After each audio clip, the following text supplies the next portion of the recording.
শেখ হাসিনাকে দেশে ফিরিয়ে আনতে মরিয়া হয়ে উঠেছেন ওপার বাংলার সুপারস্টার জিৎ এবং মিমি চক্রবর্তী। জানা গেছে সুপারস্টার জিতের হাত ধরেই এবার দেশে ফিরবেন শেখ হাসিনা।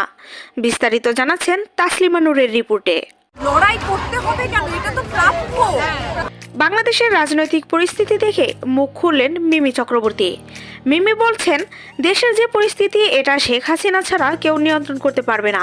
শেখ হাসিনা যখন প্রধানমন্ত্রী ছিলেন তখন বাংলাদেশের এমন পরিস্থিতি ছিল না, আর সেজন্য শেখ হাসিনাকে দেশে ফিরে আসার জন্য এত লড়াই করতে হবে কেন? এটা তো তার প্রাপ্য। অন্যদিকে সুপারস্টার জিৎ বলছেন, আমি বাংলাদেশকে খুব ভালোবাসি, সেখানকার মানুষরাও আমাকে অনেক ভালোবাসে। সবসময় ভালো লাগে বাংলাদেশে আসতে, বাংলাদেশের মানুষের সঙ্গে জুড়তে ভালো লাগে। তবে দেশের যে পরিস্থিতি দেখছি এটা আমি মেনে নিতে পারছি না, সেজন্য এবার শেখ হাসিনাকে সাথে নিয়ে বাংলাদেশে যাব।